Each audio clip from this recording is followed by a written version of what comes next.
honored and delighted to be here today in the precincts of this famous monastery, Sogyesa, which I have visited many times before, of course, but it's still very nice to be here again today. And I want to express my gratitude to Dr. LEE&WON, whose generosity made this event possible, and to my colleague and friend, Professor Elusive.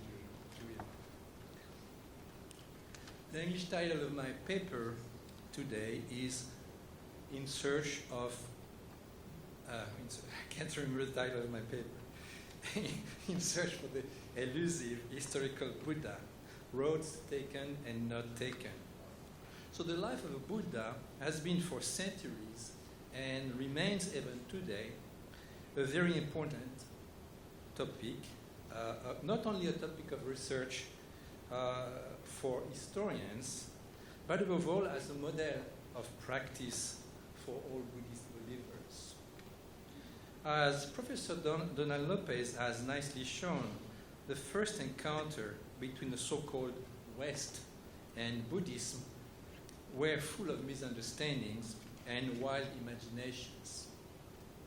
It is only with the work of the French scholar Eugène Burnouf, the first translator of the Lotus Sutra, published in 1852, that a reasonably accurate account of Buddhism became available.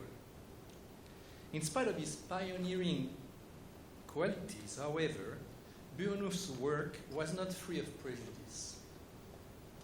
In his reaction against the fantastic image of the Buddha given by his predecessors, Burnouf went to the other extreme, dismissing the mythological elements in the life of a Buddha, throwing, as it were, the baby Buddha with the bathwater.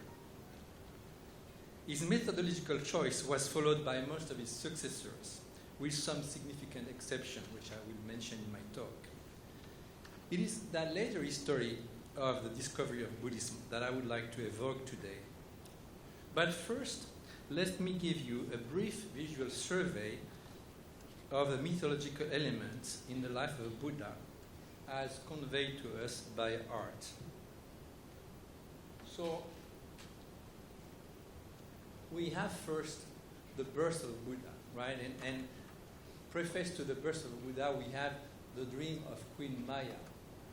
Of course, I'm sure you all know this element, so I'll go very quickly here. But Queen Maya dreamed of a white elephant entering her bosom. I won't elaborate on the sexual symbolism maybe of that myth. But anyway, after that, she woke up pregnant.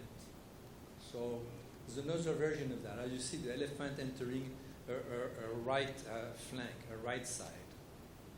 And then, as she was about to deliver, she went to the park of Lumbini, and there she felt, she was about to give birth. So she took the branch of a tree, a sacred tree, and she gave birth standing. And the Buddha came out from a white side. Now the Buddha didn't come out as usual beings from a normal, right, unclean female body, part of the female body, but just very nicely, without any pain, right, or effort, from her white side, right side.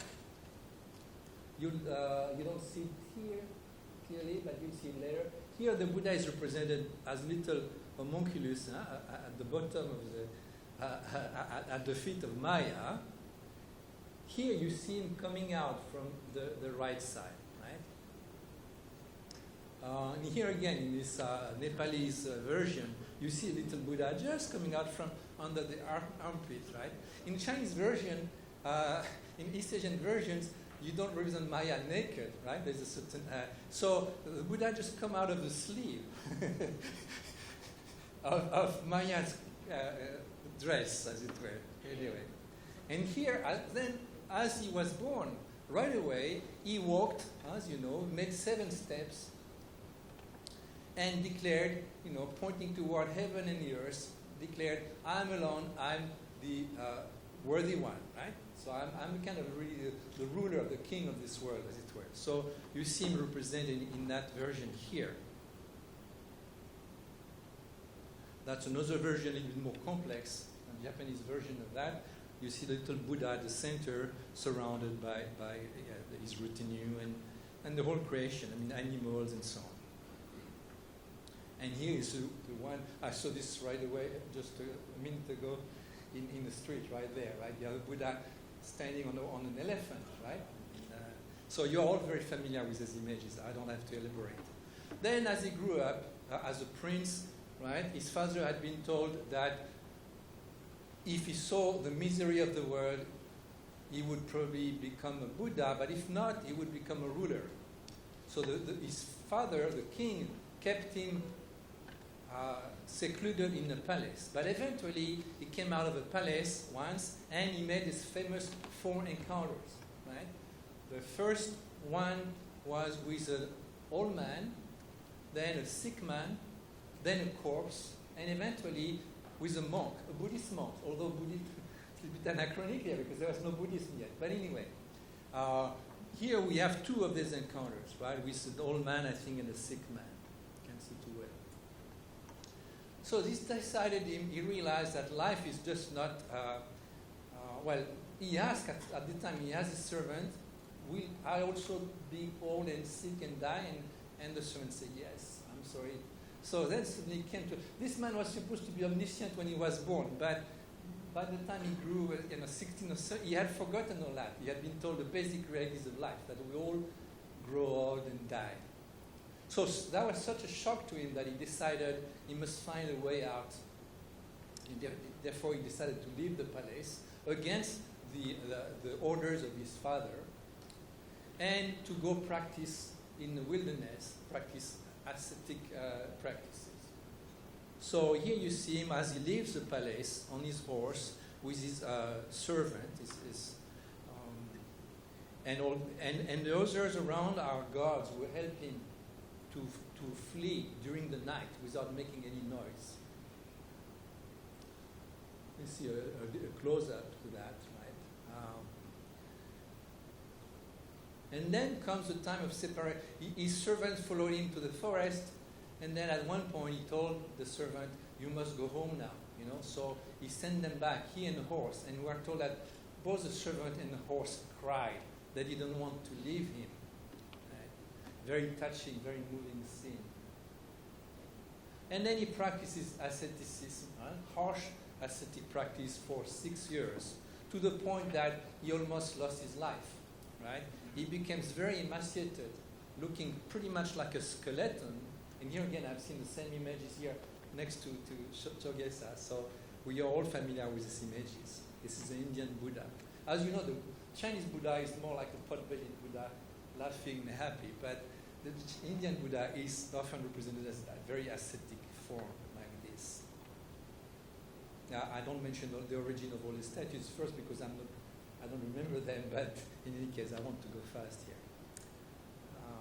So here's the image of at the end of the practice. Then at the end of this 6 years of practice, he realized this didn't lead him anywhere. He almost killed himself, but he decided if you want to be enlightened, to find a way out, you have to be alive. Therefore, you had to feed your body. So he started practicing a more balanced form of meditation, and eventually he's about to reach enlightenment or awakening. But before that, he has to had to subdue Mara, the demon king, the ruler of this world. So this is a representation of him surrounded by demons. Mara sent his demons, his army, to try to tempt him or to frighten him.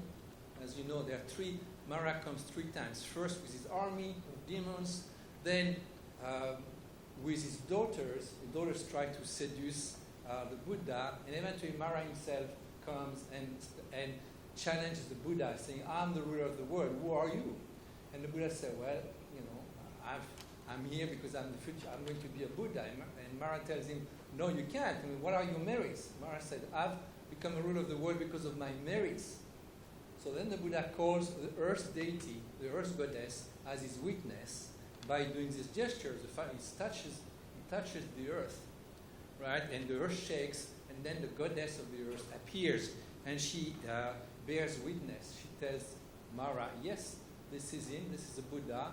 He has practiced for many, many lifetimes. He has made, homage to me and so on. So now he is entitled to become the ruler of this world. So you see various representations of this. Here, in the early Buddhist iconography, the Buddha is not represented as anthropomorphically, right, as a human being, but just a symbol. His seat under the Bodhi tree, right? So that's a representation of that. But in later representation, they become much more graphic. So, like here, you see him surrounded by the demons of Mara's army.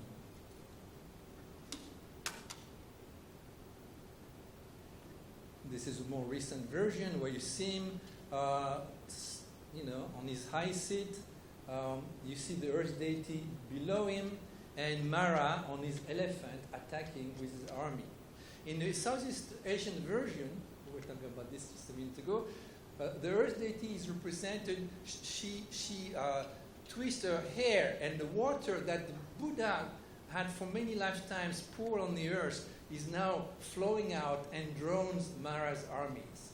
For this motif is very, very popular in Southeast Asia, but for some reason it never made it to East Asia, so you don't find it here or in Japan.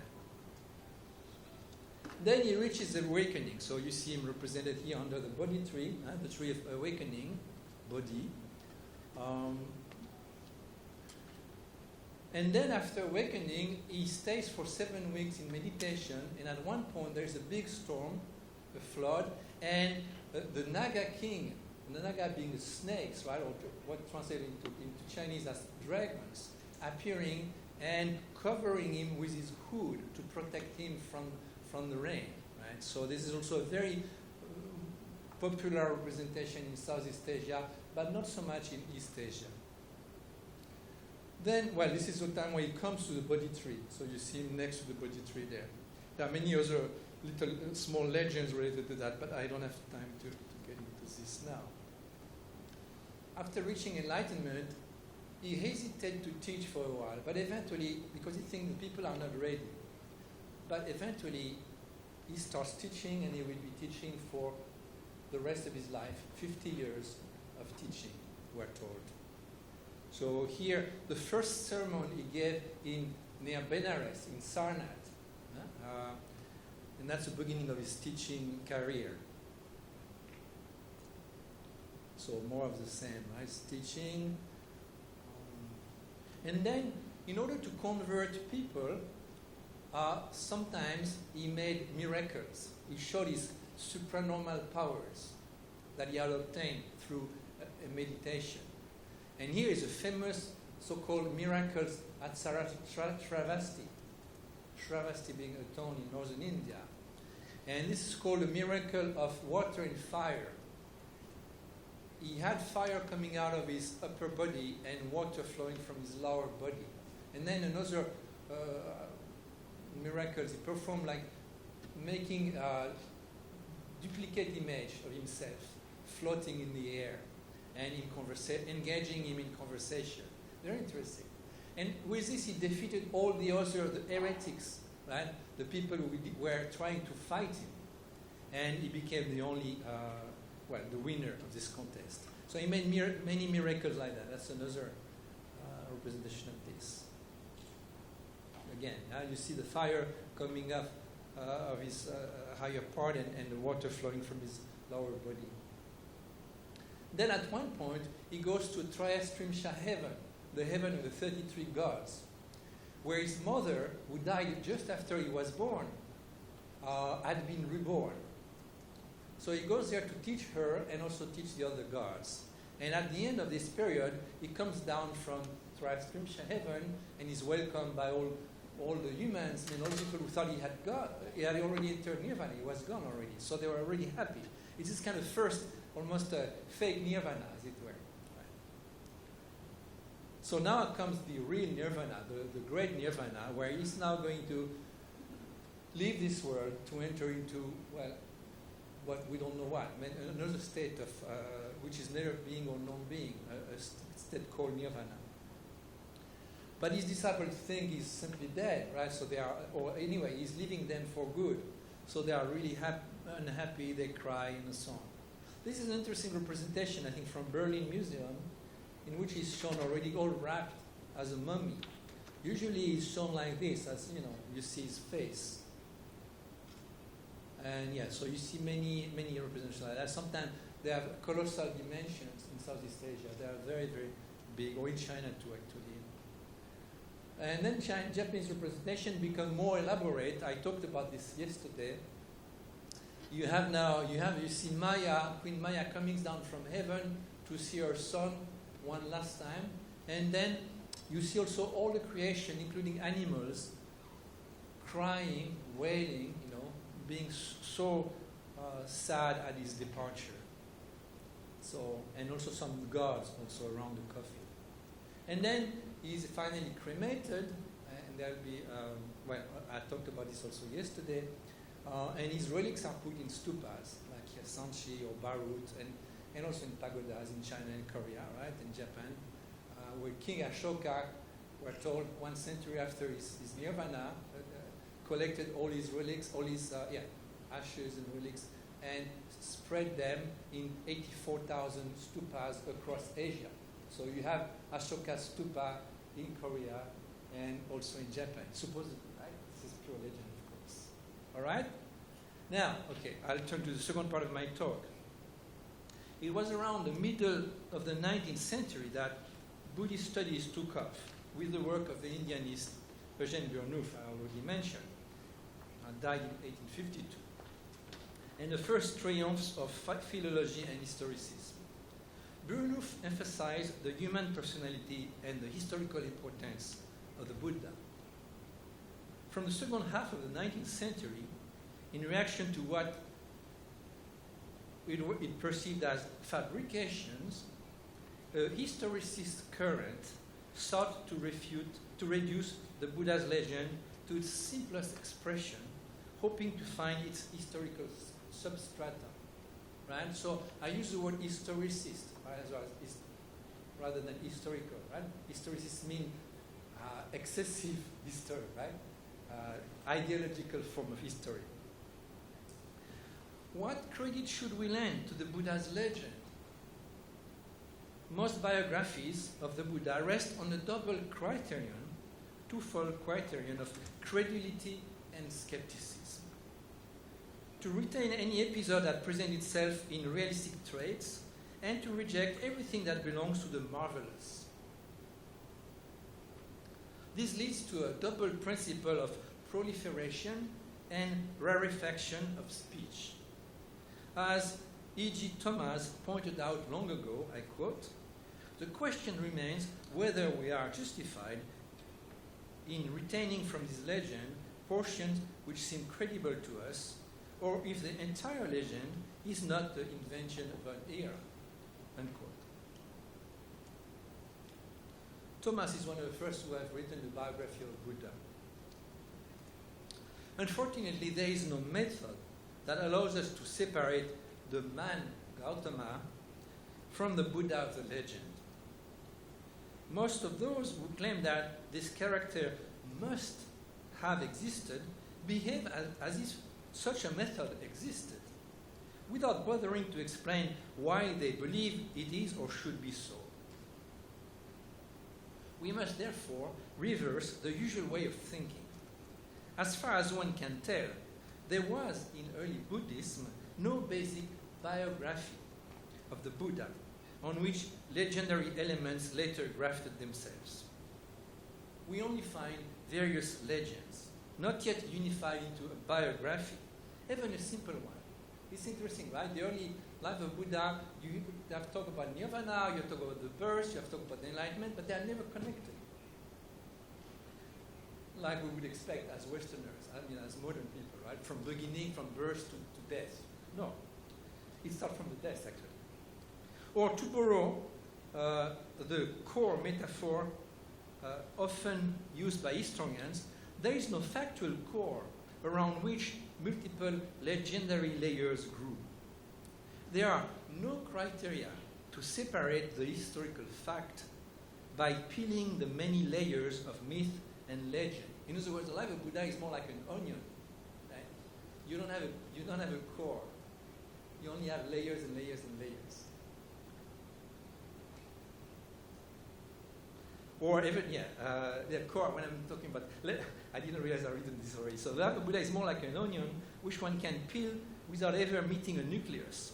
More like an onion than like a mango. At first glance, the thesis that the Buddha's legend is only the embellished image of a real personage seems reasonable. The text of the Pali tradition in particular claim to rest on certain historical data. And we also see in the monastic codes, so-called Vinaya, obvious efforts to present the Buddha as a pragmatic person, even down to earth sometimes. Or in any case, concerned about hearsay, what the people would say. Historians point out, not without reason, that it is easier to mythologize a biography than to demythologize a legend. The criticism of authenticity has therefore sought to demonstrate the historicity of certain facts that seems to go against the Buddhist ideal. According to them, the clearly legendary aspects as found in relatively late texts like Lalita Vistara, 3rd or 4th centuries, would constitute embellishments. Hagiography would have distorted the initial biography. In doing so, biographers and historians forget that the reverse process, namely simplification, is just as plausible. It is naive to believe that the seemingly realistic character of an anecdote, for example, the fatal indigestion of a Buddha, as you know, is said to have, supposed to have died from eating pork, right? Not so great for a Buddha, right? Dying from diarrhea. So that seems realistic. And now this seemed to then militate in favor of his historicity. But such anecdotes are probably just as artificial as the legends. They often have no other interest or motivation than to justify obscure rules of Vinaya. And they have generally had no impact on the Buddhist tradition, unlike legends, which are legenda, something you have to read, right? Or recite.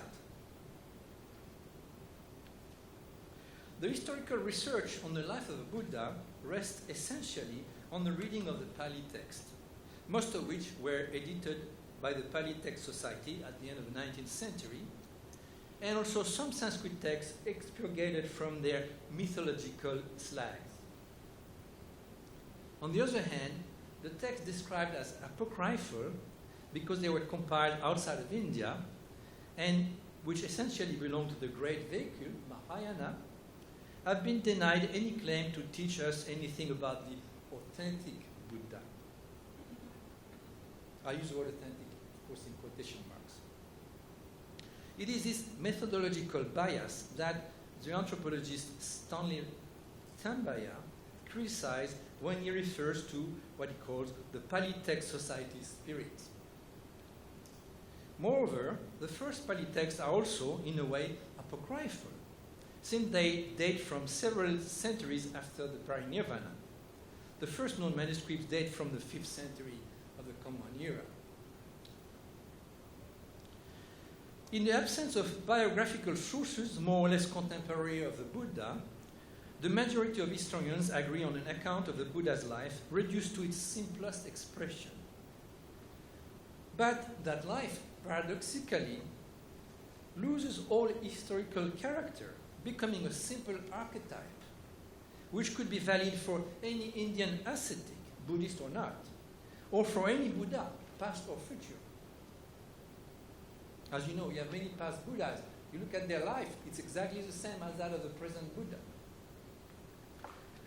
So, far from the fact that the real life of the Buddha has acquired over time a legendary character, it is on the contrary the legend that has been transformed into rudiments of history, into an abstraction empty of content that passes itself as a set of facts. In response to those who claim to, I quote, pierce the mist of Buddhist legend, unquote, we must ask ourselves why, in the absence of any evidence, we are so ready to believe that this mist actually hides someone, and why any skepticism in this area is considered inappropriate. Well, let us, for a moment, take the historians at their own word. What remains of the life of a Buddha once the legend is sifted by historical criticism? If we stick to the result of the archaeological excavations and to the approximate Indian context of the time, all we can say with any degree of certainty can be summed up in a few words. In an ill-defined time, 5 or 6 centuries before the Common Era, lived in North India a man named Siddhartha Gautama or Shakyamuni, because he came from the Shakya clan. Having renounced the world, he realized after a long ascetic practice a kind of spiritual experience known as awakening or enlightenment, which earned him the name of the Buddha, the awakened one. He then founded a monastic order that developed and spread throughout India, mainly through the conversion of Emperor Ashoka. Subsequently, the new religion spread throughout the rest of Asia, not without changing considerably in contact with new cultures. This biography, in a nutshell, right, admittedly plausible, is also perfectly generic and uninspiring. In reality, the life of Buddha is both a doctrinal epitome and a paradigm of Buddhist practice. Indeed, all Buddhas and Buddhist saints are supposed to go through the same stages as the Buddha Shakyamuni. A spiritual crisis followed by a renunciation of the world, an ascetic period that leads to awakening and obtaining supernormal powers, years of preaching, teaching, jealousy aroused by his success and his criticism of a corrupt society, a death announced, and funerals giving rise to a cult of stupas and relics. That's it. Right? I could end my speech here if I was an historian. Moreover, this critical biography doesn't take into account the fact that for the vast majority of Buddhists, it is a completely different life. I'm not saying biography, but a life here, that has been transmitted over the centuries. A grand story made of a multitude of narratives of diverse origins and marvelous anecdotes, which prove far superior to the so-called facts. It is to this narrative that Buddhism owes much of its vitality over the centuries and up to the present day, and in the future too, hopefully. All things considered, a frankly mythological fiction is better than an insidious historical fiction that doesn't say its name.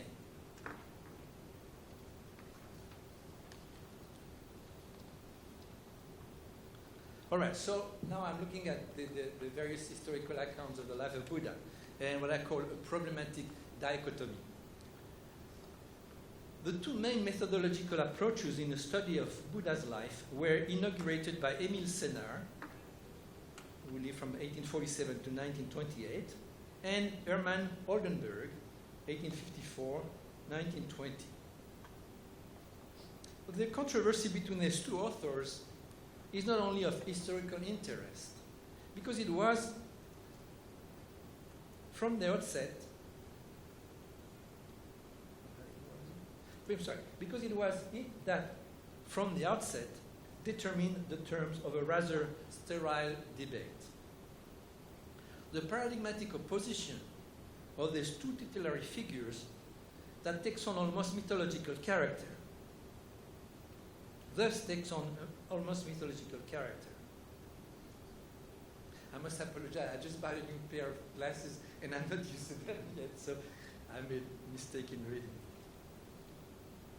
Following them, the researchers divided into two camps: mythologists, who rely on Sanskrit sources, and philologists or historians, such as Thomas William Rhys-Davids, 1843-1922, people who rely on the Pali sources. Subsequently, the trend that emerged in the 1920s was to emphasize the inadequacy of the two approaches and the need to compare not only Indian sources, Pali and Sanskrit, but also Chinese and Tibetan sources. The main exception is that of Richard Gombrich, to which I return, who resolutely adheres to Pali sources only. So I first turn to Émile Sénart and the mythological approach. Buddhist historians have tended to view the Buddha's life in its purely Buddhist context, often neglecting Buddhism's relations with other Indian religions. For the French scholar Émile Sénart, however, the correct approach for a biography of Buddha can only be the comparative method. Although Sénart became the example not to follow, he was not entirely wrong when he emphasized the essentially mythological nature of the life of Buddha. According to him, it is not the life of the historical Buddha that was masked by many legendary additions. Rather, it is an older myth in which the Buddha was perceived as a solar deity that ended up being reduced to human dimensions.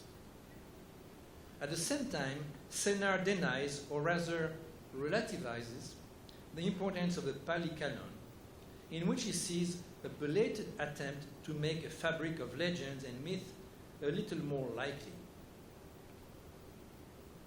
For Sénart, the mythological elements form a coherent system that anticipates the life of the Buddha. While he accepts the existence of historical elements in this life of the Buddha, he believes that they come from different traditions. He argues that the apparent simplicity of the Pali sources is not necessarily a guarantee of authenticity. I quote, "A priori, this brevity, this apparent simplicity of the Pali data may have a double explanation. It can come from the fact that these versions are more primitive, more authentic, which is what people usually believe, right? It can also come from the fact that they have been reworked and simplified." Unquote. That's the point I made earlier. A rather similar point of view was recently given by Gregory Chopin, a historian who cannot be suspected of sympathizing with the mythological approach. Right?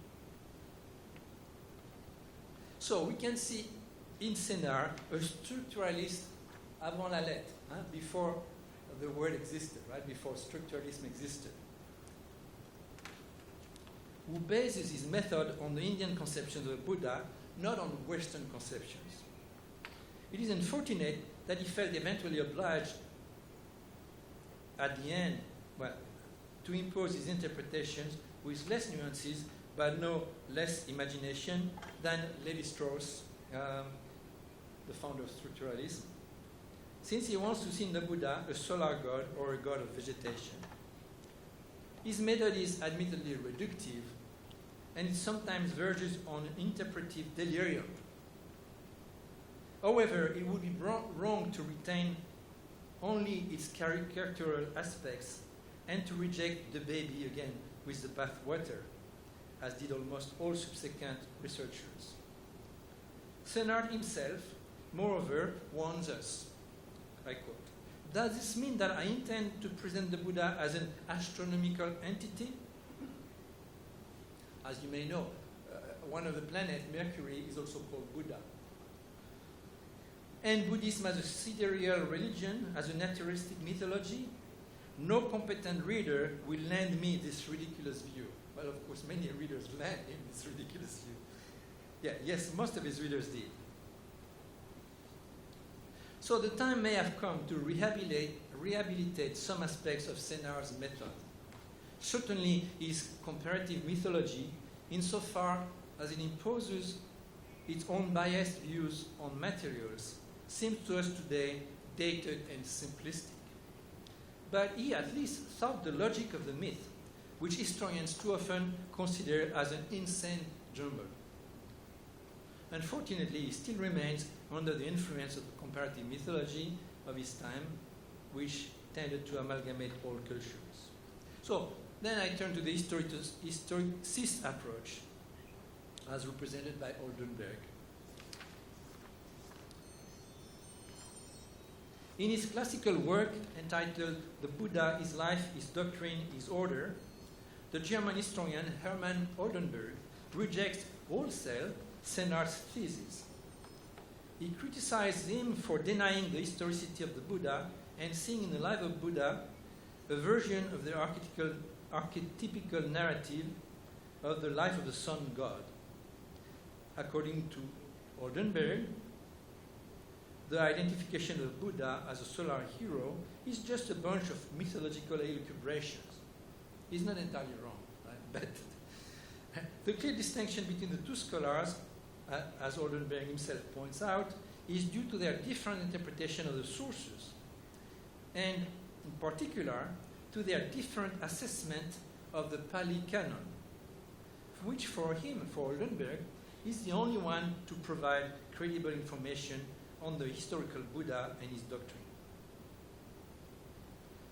It is for these reasons, so for this very reason, that Senart's attempts, based on Sanskrit sources, such as the Lalita Vistara, was for Oldenburg doomed from the outset.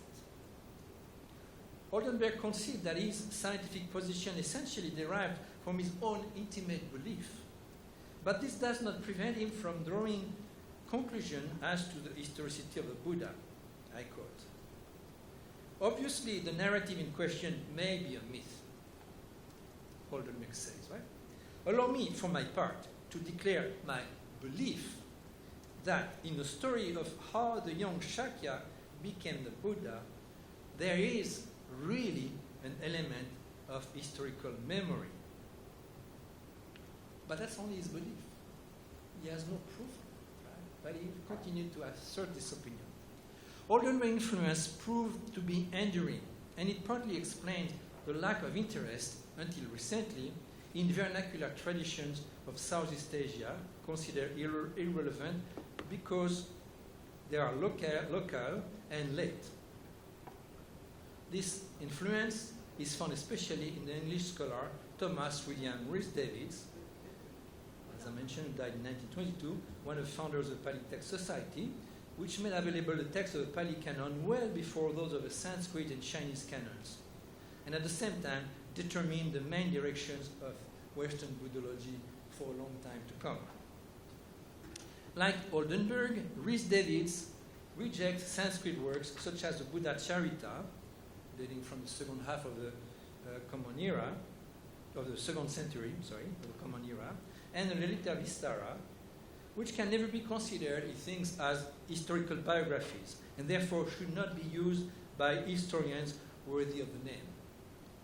He says about the Mahapadana, one of the undated texts collected in the Digha Nikaya, I quote, "We find in this treatise the root of this Virana weed," it's the name of some weed, some herb, which, growing with the rest of Buddhism, continued to spread so luxuriantly that it gradually covered much of what was valuable in the early teachings, and eventually led to the decline of the ancient faith in its Indian home. So Mahayana is just weeds, right? The doctrine of the Bodhisattva, the being of wisdom, drove out the doctrine of the Aryan way. Right? So the true Buddha is actually the Aryan way. When we know now what Aryan means, that gives you pause, right? Unquote. Yet, Pache Rhys-Davids, it is among these weeds, precisely, these weeds of the Mahayana tradition, that some of the most beautiful jewels of the Buddhist imagination and thought are to be found. Then I turn to what I call the elusive middle way. Towards the middle of the 20th century, new biographical attempts were made, the best known being that of Alfred Fouché, author of The Life of the Buddha, that became a classic, published in 1949, I think. The middle way that Fouché claims is for him a guarantee of scientific objectivity. With regard to the controversy between Senard and Oldenburg, he writes, I quote, "If Senard's mythological interpretation, pushed to the extreme, tends to dissipate into smoke the Buddha's personality, Oldenburg's ephemerism, a rationalist method of interpretation which treats mythological accounts as a reflection of historical events, Oldenburg's ephemerism would lead to a not less serious misunderstanding of this character, the Buddha, who, arbitrarily isolated from his environment, would become incomprehensible. Both Oldenburg and Senard are right and also wrong. Right in what they admit and wrong in what they omit. In Senard's image of the Buddha, it is the man that is missing. In Oldenburg's, it is the God, Buddha's God. Unquote. So Fouché sent the two extremes back to back. He rejects them both. I quote again. Therefore, we have no choice but to pursue our own path, set between the lofty heights of comparative mythology and the pedestrian way of factual history. Unquote. Thus, it would be enough to find an original way being between seeing the Buddha as a god and seeing him simply as a man. The middle road that Fouché presents, with some false modesty, as a particular little path, is in fact akin to the famous middle way advocated by the Buddha himself. Nice program, in truth, although less easy to realize than to announce. Even if he thinks it possible to find the historical bedrock, Fouché persists in finding the historical Buddha behind the legend, while revising downward the historical claims of his predecessors. Quote again. That's all we know, or believe we know, with some certainty, about the one who has it we still call the Buddha. Nothing can be more historical in the usual sense of the word than this short biographical notice, yet nothing can be less sensational. Unquote. Be that as it may, Fouché's biography of the Buddha is a work of fiction, an interlacing of legends and of historical, sociological, or doctrinal insights, anything but an objective biography. For one thing, he lends to the Buddha a psychology that looks suspiciously like that of a modern rationalist thinker. I quote, "The Buddha Shakyamuni was a gentleman to his fingertips." You could almost say a French gentleman, right? Free from the slightest suggestion of charlatanism and fanaticism, as well as endowed with a surpassing strength of mind and perfect serenity. He was also an austere moralist, but without excess and considerate of others, an independent and judicious thinker, as consistent an enemy of meaningless metaphysics as of vulgar superstitions. Unquote. Where did you find all this in historical facts concerning the Buddha? I don't know. This gentleman, however, is not the figure worshipped by the Buddhist tradition. Most Western historians, following Fouché, advocate a middle way between myth and history, or more precisely between the fabric of myth and the fabric of history. Among the more interesting, I will only mention, without being able to do them justice, Etienne Lamotte, who was a teacher at Louvain of the late LEE&WON, Professor LEE&WON's father, André Barrault, author of Masterful History of Indian Buddhism, and the regretted Hubert Durt, who recently passed away, was an old friend and a very wonderful scholar. But it is difficult to stand on this ridge line, this middle way, and most authors end up falling back into the historicist route, according to which the legend is only the ornamentation of a real life, which can be found in clearing all accumulated waste, the foam of centuries. The historicized approach remains in the spotlight among contemporary historians who always aim to give the definitive biography of the historical or human Buddha. If the anthropologist Stanley Tambaya has recently been able to denounce the Pali text society spirit, it is because this spirit is still alive and well.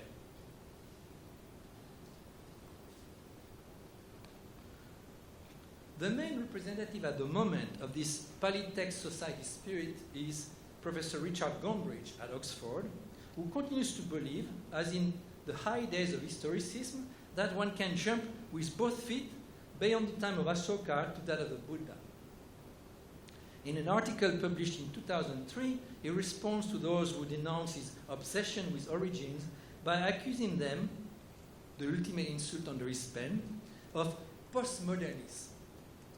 I've also been accused of postmodernism myself.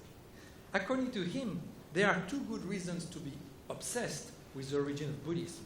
The first is that this obsession, authorized by a careful reading of the Pali sources, allows us to understand the Buddha as a person, as, I quote, one of the most brilliant and interesting minds of all human history, unquote, a kind of philosophical Einstein. The second is that by showing how the original meanings have changed over time, we are able to give a history to Buddhism. As noted by the late Steve Collins, another regretted friend and colleague who died in early 2018, I quote, "We must abandon this old-fashioned Don Quixotesque quest for origins, as well as the notion that the Pali canon is equivalent to early Buddhism. And remember that," I quote again, "we have not the slightest evidence that can be dated with certainty before King Ashoka." Unquote. As for the so-called biographical facts that allegedly support the Buddha's doctrine, they are not enough to explain the fascination exercised by his character over so many generations. Both in terms of the doctrine and the biography, Gombrich's position is profoundly reductive. Let me just give you a few images. So this is Emil Senar, right, the mythologist, if you like. This is his nemesis, Hermann Oldenburg, right, the historicist, should I call him, and Oldenburg, followers, Thomas Rhys-Davids, who together with Madame Rhys-Davids has really been influential in publishing, and that's really wonderful work. They're publishing all the texts of Pali, Pali texts. That was great. But it really gave an impulse to Buddhist studies that really is excessive in one direction. And this is Miss Caroline Rhys-Davids. I should mention as an historicist that she also was channeling the spirit of her son who died during the war. And she also wrote a book in which she channeled the Buddha himself, who was telling him about the historical facts of his life, which is really bizarre, actually. Right? So, anyway, it's just a footnote here. And this is Alfred Fouché, Etienne Lamotte, a young Etienne Lamotte on the left side, on the right side rather, in conversation with Einstein. I didn't know, I found this on the web. I was very surprised because I only knew him as an old man, as you see, that's Etienne Lamotte I knew. I met in Japan. Very different, so I have no idea that he had been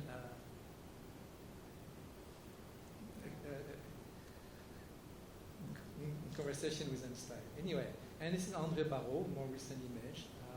He died a few years ago. And Richard Gombrich, still alive and well. All right. Now let us return to mythology.